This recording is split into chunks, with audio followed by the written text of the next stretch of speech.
Welcome to On the Moneyline, a podcast by MMA Play 365. I'm Newsome, and I'm here to break down UFC Vegas 88, which goes down this weekend. We're back at the Apex in Vegas, brought back down to earth a little bit after the highs of last weekend. You know, a phenomenal card, stacked top to bottom. It delivered as well with some great fights. So, yeah, we're back at the Apex this weekend, the smaller cage as well. The fight night card, you know, it's not the most exciting on paper, but, you know, we'll see if it delivers. More often than not, you know, these fight night cards do deliver. And even though there's not too much in the way of, you know, big name stars on these type of cards, like I say, if you're a hardcore fan and you enjoy fights, you enjoy mixed martial arts and the UFC, then you'll always enjoy these smaller cards with, you know, name stars or not. So, yep, as always, we're going to be breaking the card down from top to bottom. But just before we do, if you want to jump into the action, then make sure you are using MMA Play 365. Like I said, it's not the most exciting card on paper, but there's still betting lines, there's still research and analysis that's gone into every single fight, and of course, there is money to be won on every single event as well, regardless of how strong the card is. We're coming off, obviously, a great weekend at UFC 299. We had some great underdog plays that cashed as well. You know, Dustin Poirier was a near 2-1 underdog. Then we had the UFC debut of MVP Michael Venom Page, who for some crazy reason was an underdog. We cashed in on those two as well. And then we also took Peter Yan at a dead even pick'em, which did not look like a pick'em, all said and done. And the AI was on fire as well. The UFC prediction software, it was just a great night, and it's all because, like I say, the software that we've got running is great. The analysis from myself, the hard work goes into these cards, so you know that if you are betting, then you're betting with either myself, the handicapper, you're betting on educated bets that have been researched before playing them, or if you are using the UFC prediction software, then that's proven to be very good as well. But the best thing about every subscription at MMA Play 365 is you get both the AI and the handicapper predictions in exactly the same subscription, so you're not having to pay for multiple subscriptions, spending more money than what you need to. So, like I said, jump into the action this weekend. There's definitely money on the table, there's money to be won, and that's all at MMAplay365.com. And with the introduction and the promos out of the way, we've got 13 fights to break down, and we're going to start right now at the top of the card. The main event, we're in the heavyweight division. We've got Tai Tuivasa versus Marcin Tybura. And again, we've got another heavyweight main event. You know, not that we had a heavyweight main event last week, but the week before that, we had Jairzinho Rozenstruik and Shamil Gaziev. And yeah, we've got another heavyweight main event this time. And it just begs the question with these heavyweights in 5-round fights, you know, is it a bit of a waste? Is it actually going to go 5 rounds? To be honest, I didn't think Rozenstruik and Gaziev would go 5 rounds, and it didn't, but it got very close. It was obviously a corner stoppage in between the later rounds, so it went further than what I thought it was going to go. And, you know, I could say the same for this card. I don't think it's going to go 5 rounds. I don't think it's going to go close, but there's a possibility that it does, especially with Tybura's style. And this is something that we definitely need to cover here, because we've got another heavyweight fight, and we've had a couple over the last 2 cards, which I'll go through, where one heavyweight fighter's path to victory is absolutely the wrestling and grappling. And the thing is, when the wrestling and grappling's strong, and when a heavyweight fighter can be put on their back with both shoulders on the mat, it's very difficult for these 265-pound fighters to be agile enough to, you know, get on a hip, start making the way back up, explode back up to the feet. There are a couple of heavyweights that do it really well. Derek Lewis is one of them, but it's pure strength and power opposed to technique with Derek Lewis. So it's very difficult for these fighters at 265 pounds to, you know, be agile enough to be quick on a hip, back up to the feet. And they're definitely not, unless they're a real high level BJJ black belt. We've seen them over the years, like Fabricio Verdum is the first one that comes to mind. Unless you're at that level, again, they're not going to be throwing up arm bars or triangles. So once the heavyweight is flattened on the back and they've got a good grappler, a good topside BJJ player on top of them, it's very difficult.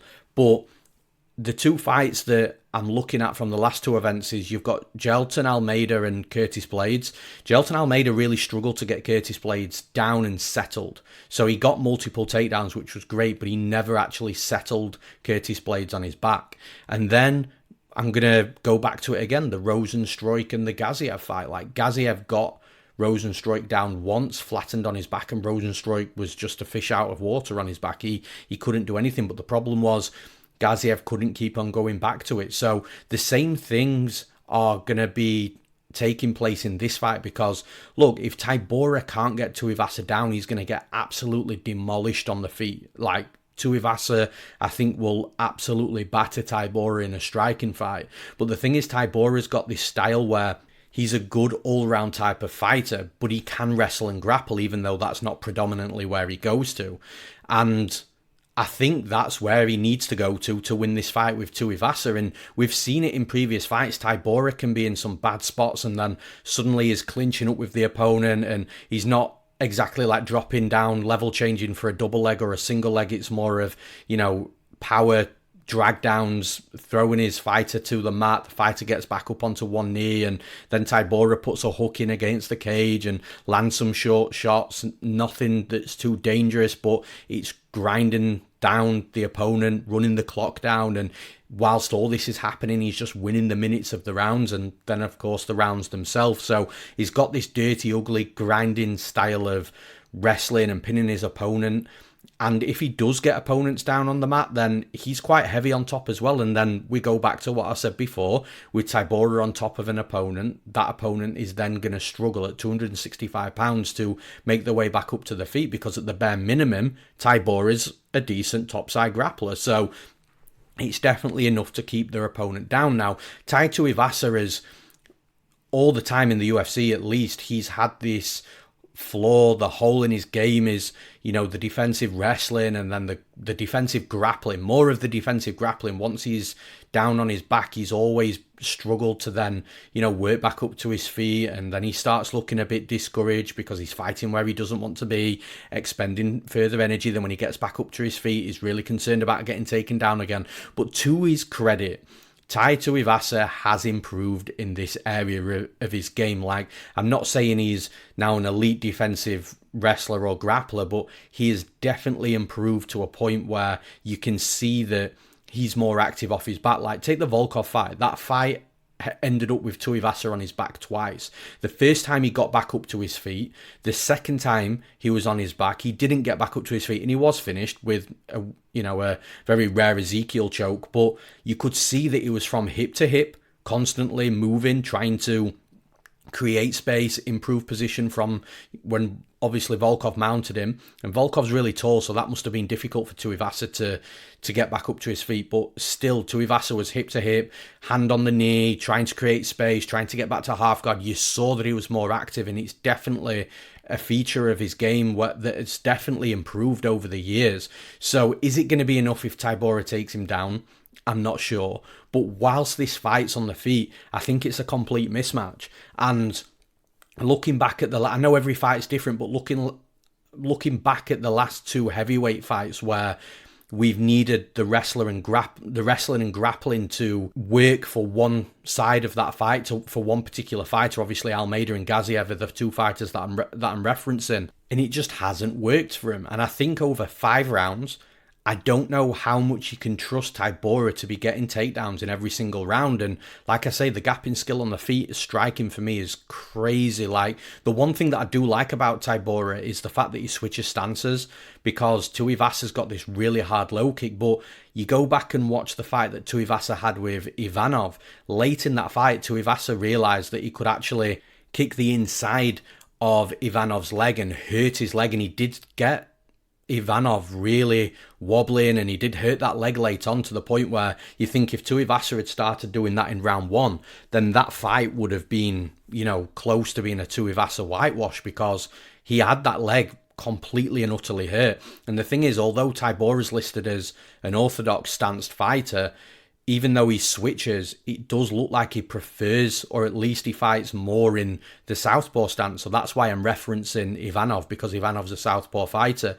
If Tybura is in the orthodox stance, the conventional stance, then obviously the outside low kicks there as well. So I think that that's a huge weapon for Tai Tuivasa here, and he does get on it more than what he used to. You go back to that Ivanov fight again, that era of Tai Tuivasa, those low kicks were few and far between, but now he's really banging them in, like constantly on the low kicks, puts a shit ton of power in them as well. And I think that's a really key element of this fight, because if he gets that leg hurt of Tybura early on, the wrestling and the grappling is just not going to be there, at least easily, for Tybura, because he's going to struggle to stand on the leg, move, close the distance and shoot as well. And Tai Tuivasa, for as big as he is, does move relatively well. And then Tuivasa, from, you know, his hand speed perspective, the power that he's got in his hands, the combinations, adding the low kicks, he's just going to be a powerhouse in there. So I do think there's a path to victory for Tybura, absolutely. And I think that's what's keeping the line from not being like minus 200 for Tuivasa, because Tybura does have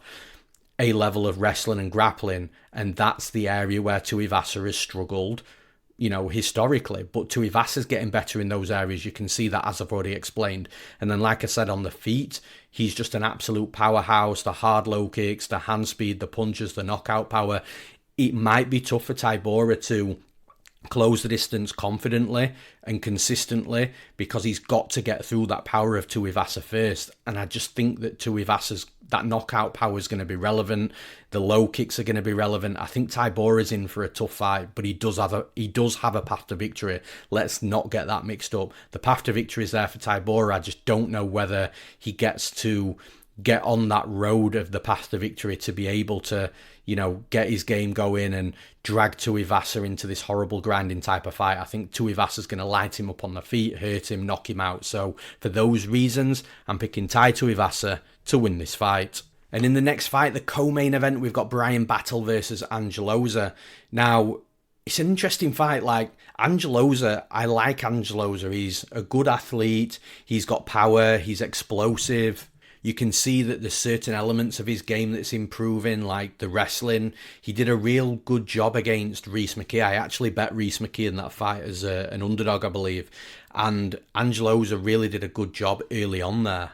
But the problem that I've got with Loosa, it happened in that fight, it's happened in previous fights, is he struggles to keep that type of performance across 3 rounds. And again, going back to the Rhys McKee fight, McKee was, you know, he's 2 rounds down, lost the fight pretty much, you know, needed that Hail Mary, finished the knockout shot, something. He needed a finish, Rhys McKee. There was no two ways about that.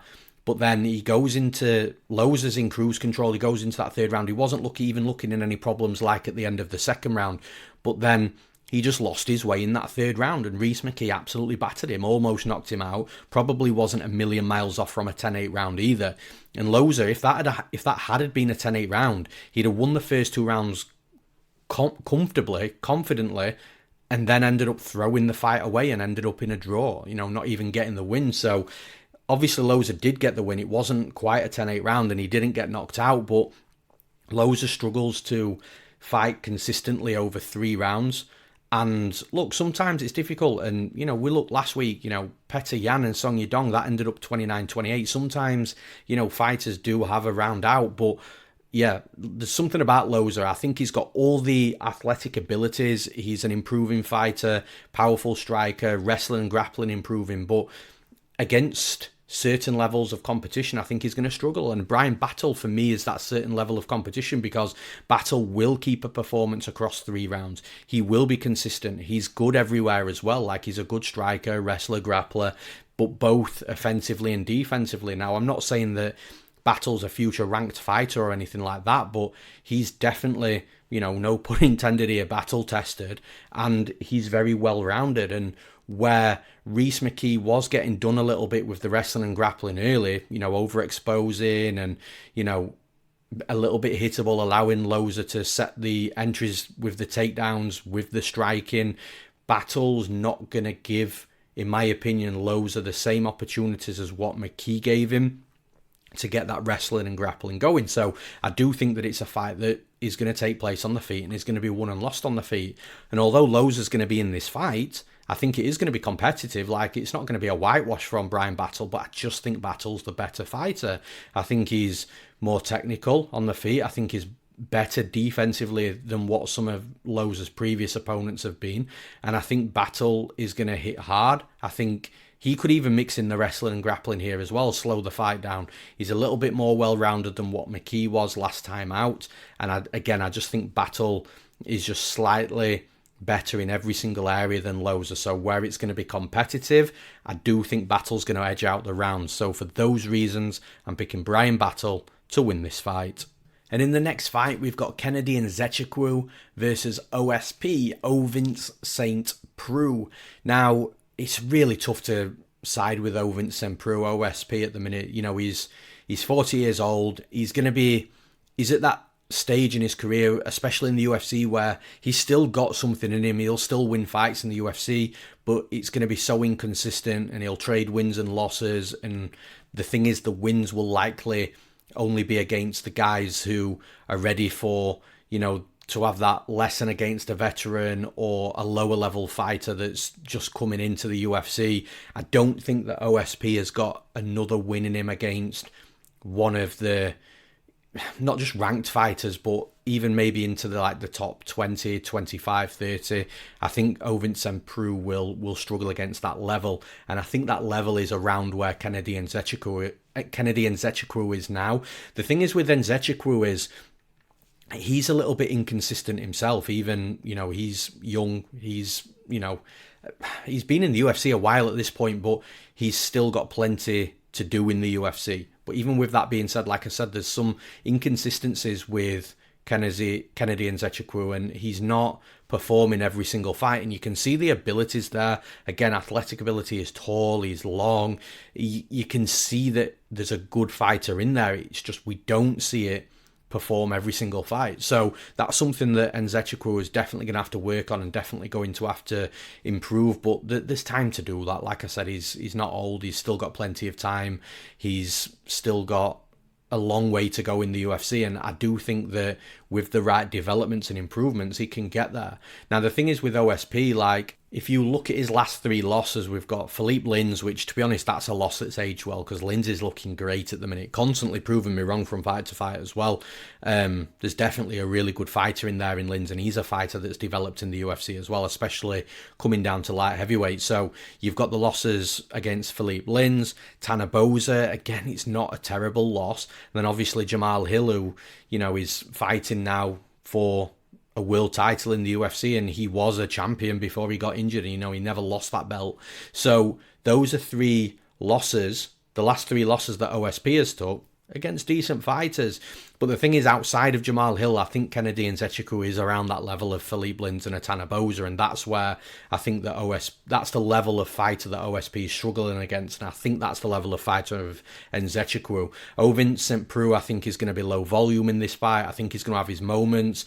I think even though he's low volume, he'll still be packing some power behind the strikes that he does throw. But I think Nzechukwu is just going to be really technical in this fight really long, try and keep Ovince St. Preux at the end of his jab on the outside, kicking in. Where OSP's got to work is inside. He's got to get close to Nzechukwu. But even when he does that, Nzechukwu's got a decent clinch. He's got decent elbows and knees with the length and the frame of his body as well. So this is where I kind of feel it's a tough fight for OSP, because not only is he going to have to be the fighter that's working harder, because he's the one that's got to work to get inside that boxing range and the clinch range, so he's not getting pieced up from the outside. But when he gets into those ranges, and Nzechukwu's dangerous there as well. And I think, look, at 40 years old, it's going to be tough for OSP, again, against a younger, hungry fighter who's, you know, probably close to his prime and is super athletic. I think OSP's got a tough fight here. He's going to have to work hard, and when he does work hard, I think that Nzechukwu is just going to be the better fighter here, more technical, but more importantly, better at more ranges. He's going to be good from the outside. He'll be good inside boxing range, because he'll be able to use the elbows and the knees with the long frame. And then when he's in the clinch, it's always difficult for the shorter fighter to work against the longer fighter, the fighter that's got the longer limbs. So yeah, it's a tough fight for OSP. I'm picking Kennedy Nzechukwu to win this fight. And in the next fight, I think this is the best fight on the entire card, and I think every hardcore MMA and UFC fan will be saying the exact same thing as well. This is a high level fight for two fighters that are working the way up in the division. Two prospects the UFC are matching up here.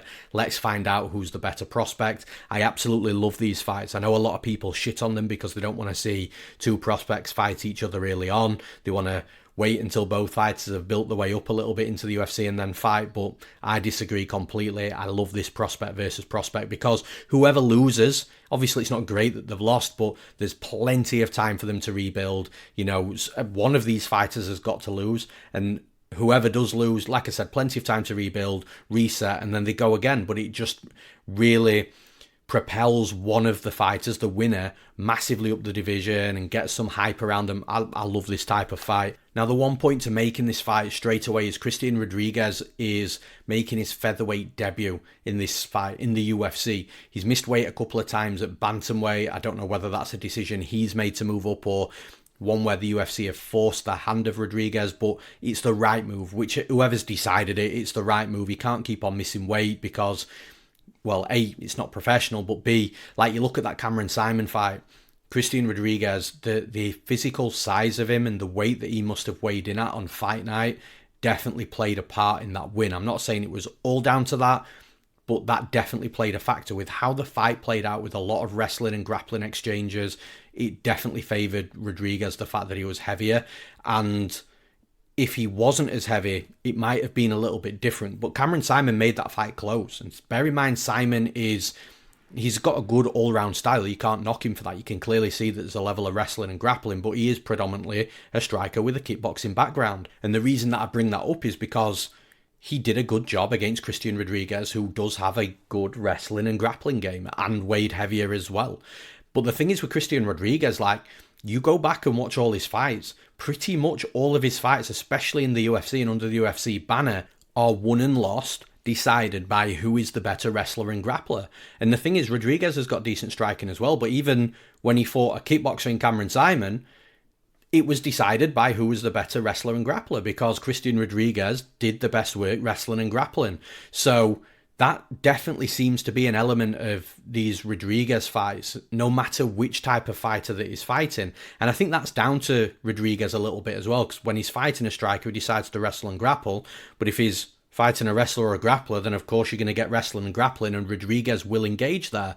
But the thing is, Rodriguez can be got at wrestling and grappling as well. Like I said, Cameron Simon had some really good moments against Rodriguez, even moments where Simon was in a bad position on the mat and was able to reverse and sweep Rodriguez and get into a good position himself, or just escape in bad positions from Rodriguez on top of him. So Rodriguez, although he's exciting wherever he fights, and although he does have a good level of wrestling and grappling, he can be got at there. And the thing is with Isaac Dulgarian, although Dulgarian is still a little bit of an anomaly in regards to, we just haven't seen Dulgarian, extended into a round 2. We don't know what he's going to look like in a high-paced fight that goes into round 3. This is the fight that I think we might find out, because I don't think that Rodriguez is the fighter that Dulgarian's just going to get out of there straight away. I think this is going to be a hard-fought fight, but with Dulgarian, he's a high-level wrestler, former NCAA D2 wrestler. I think he was a 3-time state champion as well. So Dulgarian's got a very high level of wrestling, and you can see that. He fought Francis Marshall on his UFC debut. Francis Marshall has also got a wrestling background. He eventually took him down. He did make one mistake, Dulgarian, where he was a little bit loose and a little bit light whilst passing from position to position, and Marshall he engaged in the sweep, but Dulgarian spotted it straight away, grabbed a leg, pinned him back down, didn't allow that good position and all the hard work to be taken away from him, and then shortly after that, it just absolutely pounded Marshall to a finish. So that's the thing with Dulgarian. He's got nasty ground and pound, but he's patient with that topside grappling game as well. He will also look for submissions if they're there. But Dulgarian's a very educated grappler, and what I like about him is he's at Factory X Muay Thai under Mark Montoya, but he's also got some absolute beasts of training partners like Chris Gutierrez. He's got Jonathan Martinez, Brandon Royval. That gym has got a lot of very, very high-level strikers and high-level also wrestlers and grapplers as well, all around, in and around Dulgarian's weight. So even though We haven't seen a great deal of Dulgarian striking. We know that it's going to be improving. We know that for a fact because Factory X is one of the best to do it. But from the small, minimal moments we have seen of Dulgarian striking, he looks very capable. You can see an uncomfortable striker before they've even thrown a strike. And Dulgarian doesn't look like one of these wrestlers and grapplers that's really uncomfortable striking. You can see that he's calm on the feet. You can see that there is something there. We haven't seen a great deal of it, but like I said, for me at least anyway, I can spot an uncomfortable striker instantly in the cage. Dulgarian doesn't look like that to me at all. The one unknown we've got with Dulgarian, like I've already mentioned, this is a high-paced fight, which it likely is going to be, then what's his cardio going to be like into round 3? But then you look at this fight, if it's a fight where there's heavy wrestling and grappling, which again I think there's going to be, these fighters, especially wrestlers, tend to have really good gas tanks, especially when it comes to wrestling and grappling. And I think Dulgarian, he reminds me a lot of a Gregor Gillespie, where the striking's okay, but he's going to wrestle and grapple. He's got good topside grappling. He will ground and pound, will look for submissions. And the thing is, we've seen Gregor Gillespie completely gassed and tired out before, but the second that he gets back into wrestling, it's almost like he's got a different gas tank that engages at that point. And I think Dulgarian will be the same. It does seem to be a natural thing with these wrestlers. So for me, I think it's going to be a typical Christian Rodriguez fight. I think that Rodriguez might be the better striker here, at least from, again, the minimal moments that we've seen of Dulgarian, but don't be shocked for this fight to be extended on the feet for a little bit, and Dulgarian looks like he's got good striking. Don't be surprised to see that at all, because he's young, he's at the right place with the right training partners at the right weights. He's going to be improving and his striking will be getting better, and Factory X will be feeding their style into him. So I think Christian Rodriguez, at least from what I've seen, is probably going to be the better striker, but I think it's going to be a typical Rodriguez fight where we see wrestling and grappling. I think both fighters will have the moments, but I think there's something about this Isaac Dulgarian. I think he might be a little bit of a special fighter, especially when it comes to the wrestling and grappling. I think he's going to be so strong, and I do think he's going to be better than Rodriguez. Considering that's where I think the fight's going to be won and lost, I'm picking Isaac Dulgarian to win this fight. And in the next fight, we've got a rematch. We've got Pannie Kianzad versus Macy Chiasson 2. Now, this is going to be an interesting fight. I think it could be a back and forth fight. It's going to be close. It's going to be competitive. It's going to be one of those, in my opinion, where we're going to get to the end of the fight. It's probably going to be a decision, and we're going to not know which way it's going to go at all. Now, like I said, it is a rematch. Macy Chiasson did win last time out. She finished Pannie Kianzad in round 2 with a rear naked choke. But what you've got to understand about that is Macy Chiasson was only 2-0 at the time. Pannie Kianzad was only 10-3 at that time as well, so actually a pretty bad loss for Pannie Kianzad, considering that Chiasson had only had 2 professional fights. But it was 6 years ago, and so much has changed since there. Both fighters have got so much better, and now we've got Macy Chiasson at 8-3, and even that's strange because it feels like Chiasson's been in the UFC for a lifetime, but she's only 8-3. And then Pannie Kianzad, who it feels that probably hasn't been around that long, even though she has, she's 16-7 now, so she's a way more experienced fighter. But Pannie Kianzad was the way more experienced fighter the first time they fought, and Macy Chiasson managed to get that finish. So, like I say, it's a tough one to call. And you look at Pannie Kianzad's record, all the wins have come against fighters that are no longer in the UFC. So you've got Jessica Rose Clark, no longer signed with the UFC. Betchko Heyer, no longer with the UFC. Sijara Eubanks, no longer with the UFC. Alexis Davis, no longer with the UFC. Lena Landsberg, I don't believe she's with the UFC anymore. I could be wrong about that one though. But it's all against all the wins that Pannie Kianzad has had in the UFC have all come against fighters that are at the end of the career and that are no longer with the UFC. Whereas you look at the losses, Julia Avila at the time, Julia Avila was a massively hyped fighter. I think that fight might go a little bit different should they fight again. But the other 2 losses, Raquel Pennington and Ketlin Vieira, and it almost seems like Pannie Kianzad puts together these winning streaks, against fighters that, like I said, are at the end of the career, and then she has to step up in competition because she's on a 4-fight win streak and deserves to fight a Raquel Pennington, but then doesn't get close and she's outmatched. So I think it's a good matchup. I don't think it's one of those matchups where she's fighting way too high up in competition. But Macy Chiasson definitely isn't Alina Landsberg, Alexis Davis, Sijara Eubanks, Betchko Hare, or Jessica Rose Clark either. So it's a really good fight, and that's why I think it's going to be close. I am going to side with Chiasson again, though. Like I said, if Chiasson has already beaten her at 2-0, she's only got better. And like I said, I know Pannie Kianzad's got better as well, but it just shows in this particular fight that the experience edge doesn't really matter too much, because, like I said, Chiasson's already finished Pannie Kianzad at a 2-0 pro. Now she's 8-3, plenty more experience. I think that Chiasson, the height, the reach, the physicality is going to play a factor in this fight. I think Kianzad's going to be better at range, but this is a small cage as well, so it's going to be easier for Chiasson to close that distance, get through that range, get a hold of Kianzad, and I think that Chiasson's physicality and her strength inside the clinch, with the size, the reach, I think she's going to do a good job here. So for those reasons, I'm picking Macy Chiasson to win this fight.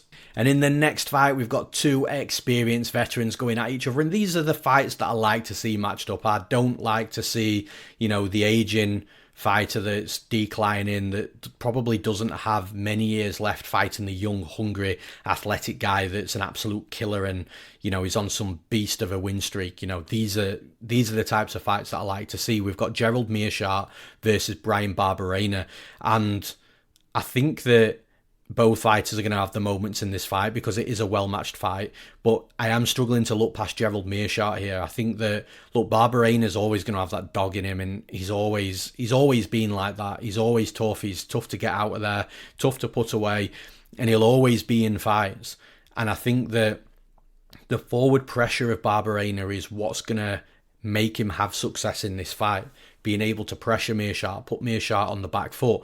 But Meerschaert fights a lot on the back foot anyway, against good strikers, because he's predominantly a grappler. The strikers tend to be able to close the distance and put it on Meerschaert a bit. So he's not used to fighting on the back foot, if that makes sense. I think that Meerschaert will be able to strike on the back foot, but the game changer here in the equaliser is going to be Meerschaert being able to get this fight down to the mat. I do think he's going to be able to take Bryan Barberena down, who doesn't have the greatest of takedown defense. I'm not saying Meerschaert's a beast wrestler, but he does a good job of getting fights down in certain types of fights where he needs to, and I think this is a certain type of fight against a fighter, like I said, that isn't a young, hungry killer that's beating the shit out of him. And I think he's going to need to, because Barberena, if he keeps pressing forward on Meerschaert, and Meerschaert isn't trying to clinch up or shoot takedowns, he might get the shit beaten out of him. So I think Meerschaert is going to be able to get Bryan Barberena down. I think when he does get him down, I think there's going to be you're going to see a level difference here in regards to the grappling. Not that Bryan Barberena is a slouch on the mat. He can wrestle and grapple. He's an experienced veteran that's fought in the UFC for years. You don't fight in the UFC for as long as what Bryan Barberena has if you don't have a good all-round game, if you're not good everywhere, both offensively and defensively. But I just think Meerschaert is going to be the much better grappler. I think that's where he's strongest anyway, and I do think Barberena is going to have problems defending takedowns and then getting back up from the takedowns, even if he does a good job a little bit early on in regards to defending takedowns or standing back up if he's taken down. If Meerschaert keeps on that type of game, I think he eventually just breaks Barberena and gets at him to the point where Barberena is a little bit demoralised, that he keeps getting taken down, he can't get his game going, and I think it's going to be that type of fight. So for those reasons, I'm picking Gerald Meerschaert to win this fight. And in the next fight, this is a low-key, really good fight as well. We've got the return of Mike Davis versus the return of Natan Levy. Two fighters that don't fight as often as what I really wish that they would, because I kind of think that if both fighters had been consistently fighting over the last few years, getting 3 fights a year in at least, I think that these guys will have been, leveling up, developing rapidly. I think they'd be in a completely different place that they're at now. I really actually like both fighters. Mike Davis, he's a savage, makes his UFC debut against Gilbert Burns, but then he absolutely destroys Thomas Gifford after that. And then from that absolute destruction, he goes to fight Mason Jones. Mason Jones was and still is a killer. You know, he left the UFC. Mason Jones is going to be back in the UFC at some point. And look, that was a firefight, but Mike Davis came out on top against a Mason Jones that is a very, very good fighter.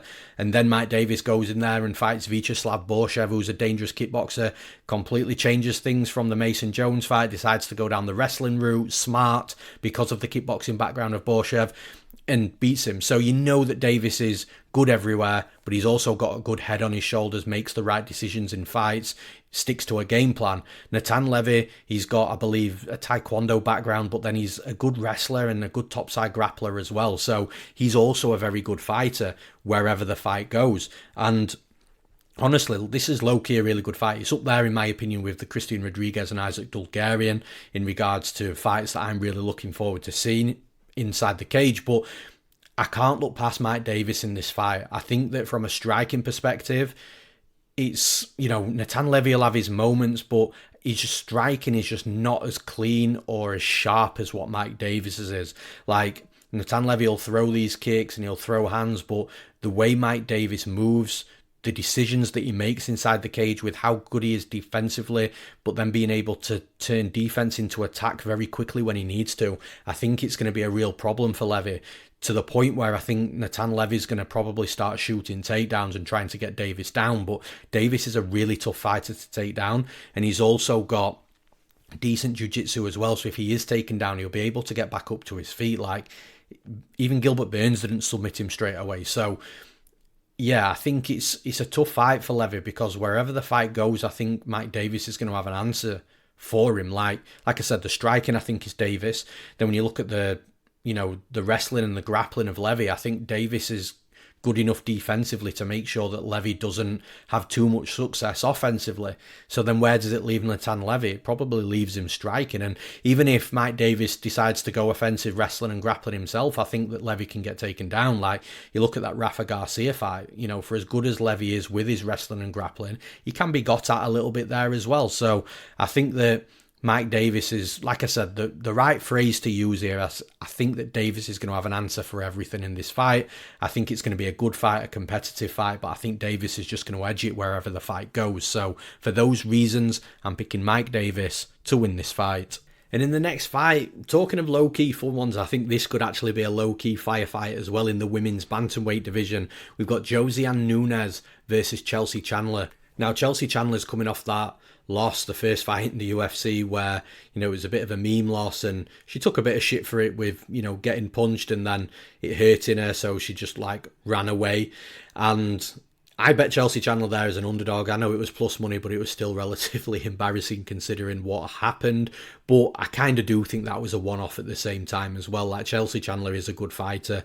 I think she might have just got hit harder than what she expected, probably harder than she's ever been hit before, and just panicked inside the cage, which, you know, anyone sitting on the sidelines, you know, like myself, you know, you can't really criticise that unless you're getting hit with, you know, the hardest thing that you've ever been punched with in the face and see how you react type of thing. But this fight has definitely got all the makings to be a bit of a firefight, because Chelsea Chandler typically is a bully, a big bully inside the cage as well. She's physically strong. She will walk forward. She'll eat shots to land shots, which we saw last time out. And ultimately, that was a downfall against Norma Dumont. But I don't think that Josiane Nunes is a Norma Dumont, at least not yet anyway. Like, there is definite good ceiling signs for Nunes that she could potentially go far in the UFC, but she's not at the level of Norma Dumont yet. It was a bit of a step up in competition for Chelsea Chandler, maybe a little bit too much too soon type of thing last time out, whereas this is a more even fight. Now, from the size perspective, you know, we've got Chelsea Chandler at 5'8", Josiane Nunes at 5'2", but what's funny is there's actually only 1 inch difference with the reach. So the reach is almost identical, but still with the height of Chandler, we're going to have Josiane Nunes punching upwards. But again, I said this about John Lineker for years and years when he was in the UFC. He was small and undersized in every single one of his fights. The fact that a fighter that small is at the UFC tells you that that fighter is more than comfortable being the shorter fighter. It's something that they've adapted to and they're used to.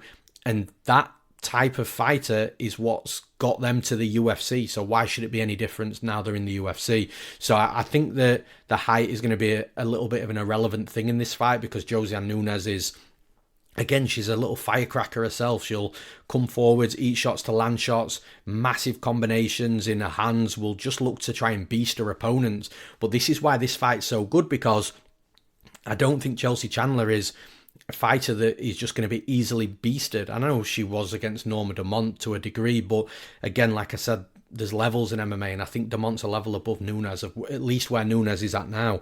But that doesn't mean that Nunes can't get at Chandler. It just means I don't think Chandler's going to react and sort of crumble like she did last time out. I think this is going to be way more competitive. I think they're both going to be swinging lever inside the cage, looking to take each other out. But where I think there's a slight edge in this fight, because the striking, in my opinion, is going to be relatively close. They're both got levels of disregard for the striking defense, and both pack power in, high volume combinations. So I think that both fights are going to be getting cracked. I think the striking is going to be quite even. But where I see a slight edge is with the wrestling and grappling. And I think Chelsea Chandler is definitely got the better grappling. She is a good topside grappler, and although it's going to be hard for her to, or harder than normal for her to take Nunes down because of the size, because it's going to be tougher for Chandler to level change at the hips, I think that what Chandler could do is potentially bully inside the clinch, use that physicality, and then just trip or maybe hip toss and get Nunes down that way. And then whilst Chelsea Chandler's on top, I think Chandler's going to be the heavier topside grappler. I think Nunes is going to have difficulties, maybe not straight away. Maybe it takes Chandler a couple of takedowns before she settles Nunes. But I do think that physicality is going to play a part.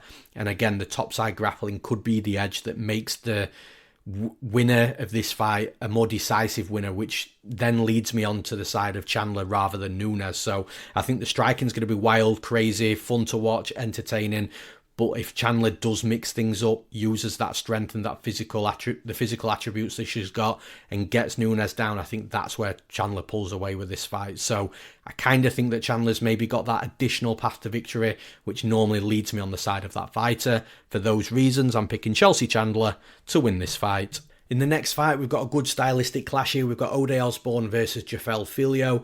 And yeah, like I said, it's a good stylistic clash. You've got Osbourne that's going to want to keep this fight on the feet and piece Filho up where Filho is weakest. But then you're going to have Filho that's going to try and get Osbourne down to the mat where he's going to have his advantages and where Osbourne has been beaten a few times before. So it's all about who's able to get their game going.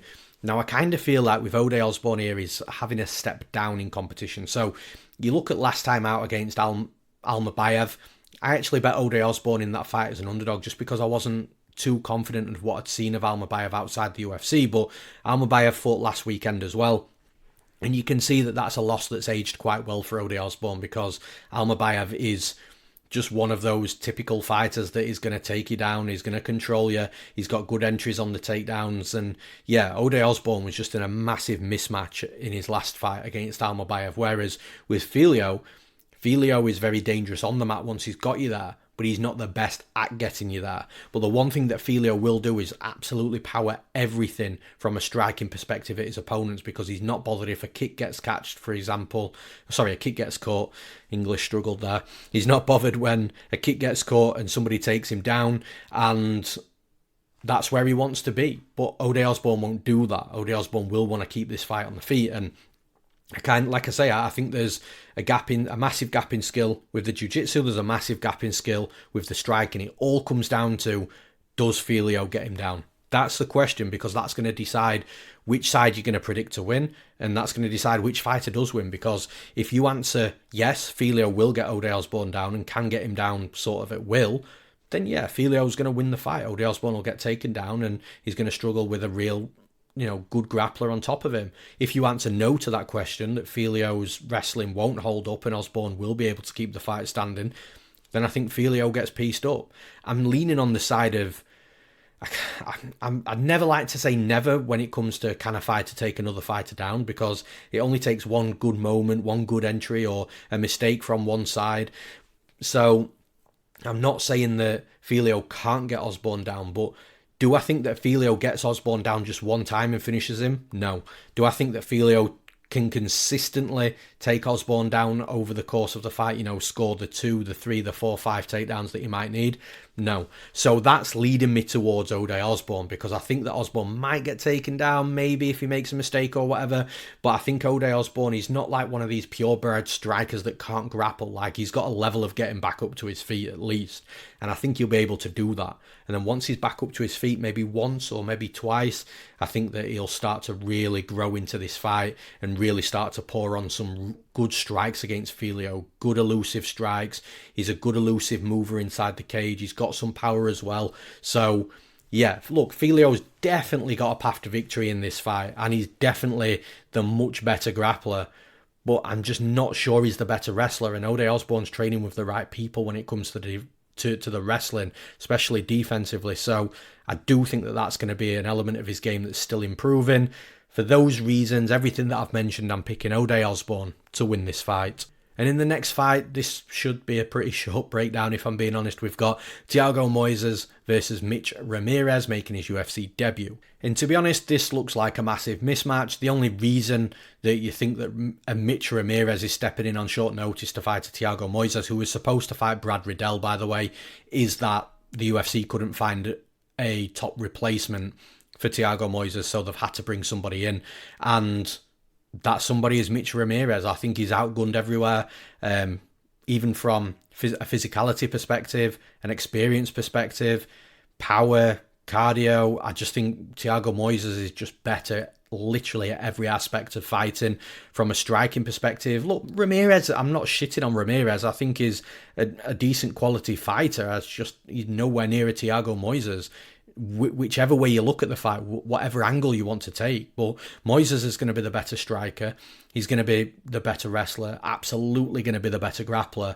And it's going to be one of those where I think that Mitch Ramirez is going to have a real tough time. I think he's going to eat a few hard shots. If he doesn't go down, I think Moises will get him down, and then it'll just be a wrap from there. I just really struggle to see Mitch Ramirez winning the fight. Of course, he's always got that puncher's chance. These are high-level athletes wearing only 4-ounce MMA gloves. One right punch in the right area changes a fight. Whether it knocks the opponent out or just hurts them that badly that they don't recover during the next, however long's left in the fight, obviously up to a maximum of 15 minutes. So you've always got that puncher's chance no matter which fight you're breaking down. But outside of that, man, look, I don't see Mitch Ramirez out, having a 15-minute kickboxing fight, out striking Moises, defending takedowns or getting back up if he is taken down multiple times. And I don't see him winning, a grappling-based matchup either, which I think is where Moises is going to get this fight. I think Moises will land hard shots, look to get the fight down, and like I said, it'll be a wrap from there. So, tough fight for Mitch Ramirez, but the good news for Mitch Ramirez is when you come into the UFC on a short notice debut, you'll sign a contract, he'll get more fights after it, but this won't be a win for him in my opinion. I'm picking Thiago Moises to win this fight. And in the next fight, we've got Josh Culibao versus Danny Silva. And again, I kind of feel like this is a little bit of a mismatch as well. Not as bad as what Moises and Mitch Ramirez could potentially be, but I think that, look, Danny Silva's got some good abilities about him. Like, he's a very aggressive fighter. He'll mix his punches to the body, to the head. He's a good boxer. His striking's actually pretty sharp and pretty clean. But the one problem that I've got with Danny Silva is you can still see that he's a little bit green. So there's still definitely a level of development for him that he needs to achieve to, be competitive in a long UFC career. But I think he'll get there. Look, you look at him as a fighter. Like I say, he's aggressive, good striking. You can clearly see there's, some education there when it comes to the fight IQ. It's just like I say, with some of the things that he does, slight mistakes, you can see that he's a little bit green. And the other thing to Danny Silva as well is he's very hittable, and that's where I think there's going to be a problem against Josh Culibao, because Culibao is a good striker. He's actually pretty well-rounded, Culibao. Like, he's got a level of wrestling and grappling as well, and this is where I think that the minor mismatch is going to come in, because Culibao's going to be able to land on Danny Silva. Culibao's just got to make sure he minds his P's and Q's from a defensive perspective.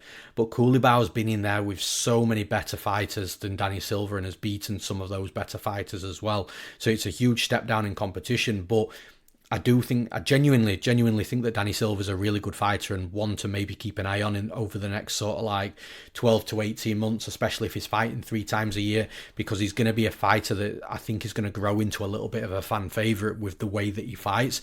It's just in this specific fight, stylistically, I think that Culibao going to be able to land on him, and that's the problem. The real problem that I have for Danny Silva. And then if it does get a little bit too much for Culibao, if he is on the back foot more than he wants to be, then I think he could just, turn, exit, get back out into the centre of the cage and then look to start getting some wrestling going and taking Danny Silva down. And if Danny Silva starts getting out of that flow of the striking, then he's going to take a few more seconds to get back into the flow once the fight is restarted in whatever way that is, back on the feet. And Josh Culibao will be ready to go again. And again, that just comes with experience, the experience edge that Coulibao's got. But yeah, I think that Culibao, from an offensive striking perspective, it's very close. But defensively, I think Culibao is going to be, way better defensively than Silva. I think Silva's got defensive holes where he can be hit. And then the wrestling and grappling, plus the experience edge that comes in for Culibao. Yeah, I think it's going to be a difficult one for Silva. I do think it's going to be competitive early on, but once Culibao really gets into the fight, I think we're going to see a difference of ability and experience. So for those reasons, I'm picking Josh Culibao to win this fight. And in the next fight, this is a fight that I think is really good as well from a stylistic perspective, because you've got Cory McKenna versus Jacqueline Amorim. And Jacqueline Amorim is absolutely a grappler, high-level grappler, jiu-jitsu world champion. Then you've got Cory McKenna that's got one of these, she came from Cage Warriors. She didn't spend too much time there, but she's got that Cage Warriors type of style where, she's a good striker, she's a good wrestler, she's a good grappler, she's good everywhere. She made a good move over to Team Alpha Male in California under Uriah Faber, where she's got good training partners closer to her size and weight. So I do think that McKenna's drastically improving. I think Amorim needs some serious work with the striking. But what's interesting in this fight is Jacqueline Amorim is going to have a 10-inch reach advantage. Now, I could be wrong with what I'm about to say, and if I am wrong, somebody knows better. Name me the fight with the reach differential. But I think this is the biggest reach differential that I've ever seen in the UFC. A 10-inch reach advantage is absolutely crazy on the side of Jacqueline Amorim. So that's got to play a factor. Like, Amorim, she's not a great striker, but she does have long kicks. She does pop straight punches out there. So Cory McKenna, like I said earlier on with the Nzechukwu and OSP fight, like I said with OSP, Cory McKenna is going to have to work much harder in this fight just to be able to close the distance and get inside. Now, when McKenna does get inside, her pocket boxing is really, really good. Like, it's sharp, it's accurate, it's fast. She puts combinations together. And I think Amorim is in big trouble if she allows McKenna to be able to close the distance and get inside and start pocket boxing. Like, seriously big trouble. But on the flip side to that, if McKenna is closing the distance for Amorim, Amorim could use that closure of the distance to just get a hold of McKenna, where she's going to be physically stronger, in my opinion. At least she looks that way, and be able to drag McKenna down to the mat. And that's where Amorim is going to be completely and utterly in her own world there. Like, McKenna's, again, she's got a level of, defensive grappling and a level of defensive wrestling. And I think she's going to make it difficult for Amorim early in the fight. But Amorim, I think she had a bit of a dodgy first fight in the UFC in regards to, just not being used to getting out of round one. She tired out a little bit. It's, we see it all the time. The UFC jitters kick in and you get put in certain places and situations that you're not used to and haven't been before. But then in a second UFC fight, she did go into the third round and looked absolutely fine from a cardio perspective. So maybe it just was an off night with a UFC debut. But here with McKenna, like I said, McKenna's got a path to victory absolutely with the striking, because she is a much better striker. I cannot stress that enough. But Amorim is going to be taller, longer, more physical, and has the jiu-jitsu edge. So if she gets this fight on the mat on top of McKenna, I think she's going to be a real problem. So although it is like this type of pick and fight where both fighters have absolutely got the path to victory, I'm going to be siding with Amorim just because of, like I said, the reach is crazy, the height. She's probably going to weigh more inside the cage as well. The strength and physicality advantages will likely be there for Amorim. And then, of course, if she does get the fight to the mat, that's where her world is. As I've already mentioned, she's a Brazilian Jiu-Jitsu world champion. So for those reasons, close and competitive fight, but I'm siding with Jacqueline Amorim to win this fight. And in the next fight, we've got Chad Anheliger versus Haralampus Grigoriou. That was a mouthful. I hope I don't have to say that too many times. But look, it's a good fight, this, actually. I think it's going to be a firefight to kick off the card as well. It'll be the first fight on the night. Both fighters bring it inside the cage, and I love to see that. Look, Anheliger's aggressive, loves to come forward, packs power in his punches. He has got deceptive power, so Grigoriou is definitely going to have to mind his P's and Q's from a defensive perspective. But Grigoriou's quite aggressive and has got power himself and can flatline you, and that's what makes this fight really interesting, because both fighters, I think, will meet in the middle. Both fighters don't like to take a back foot, especially Anheliger. I don't think he's wanting the UFC debutant to come in here and put him on the back foot and put it on him. So I think Anheliger's going to meet him in the middle, like it or not, and I think we're going to see a fireworks type of fight because of it. So in that type of fight, where both fighters can be sharp with the striking, both fighters have got power, it could be a case of whoever falls first loses. But when it comes to making a prediction, we've got to look at the other aspects of this fight, which are the wrestling and the grappling. And although Anheliger can wrestle and grapple, like I say, he's not a fish out of water there. It's Grigoriou that's more likely to level change and break things up a little bit if needed. And I think that's going to give him the edge in this fight, because if Anheliger is getting a little bit too much for Grigoriou, I think Grigoriou will, change it up, level change quickly, shoot a takedown, potentially get Anheliger down, do good work on top, or at least look to start grinding away and taking away that danger. Whereas if it's getting too much for Anheliger in there, I think Anheliger just bites down on the mouthpiece even more and swings bombs from hell, swings for the fences, and that's what could lead him to get caught himself. So that's the difference between the two fighters. I think Grigoriou's got more of a second path to victory and will likely go to that if things get too much, whereas Anheliger, I think he'll just be biting down on that mouthpiece and just trying to be the one that gets the opponent out of there first. And it's a kill or be killed type of fighter, and that doesn't always work out at this level in the UFC. So considering the styles of the fighters and the fact that Grigoriou is more likely to break things up a little bit and change things up inside the cage and be successful in doing that, I'm siding with the newcomer, the UFC debutant. I'm picking Haralampus Grigoriou to win this fight. And that's all for this episode of the podcast. Probably went on a little bit longer than what I wanted to, but look, there's 13 fights and, I like to get some good breakdowns in there, so I hope you all enjoyed it. And once again, as always, for everybody that's tuning in, whether it's on one of the podcast platforms like Spotify, Amazon Music, Apple Music, thank you for tuning in and listening. If you're on YouTube, drop a comment. Tell me who you're betting on. Tell me if we disagree on a certain pick. It's me that does reply to the YouTube comments.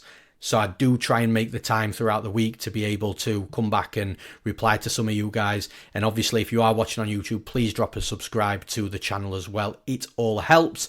And as always, if you are wanting to jump into the action this weekend, jump into the action, have some fun. Make sure you do that on MMA Play 365. We've got everything there for every single type of gambler, whether you're a long-term gambler, a fun gambler, somebody that's just really interested in the AI and using AI to place their bets as well. We've got our UFC prediction software, Bayes AI, on there.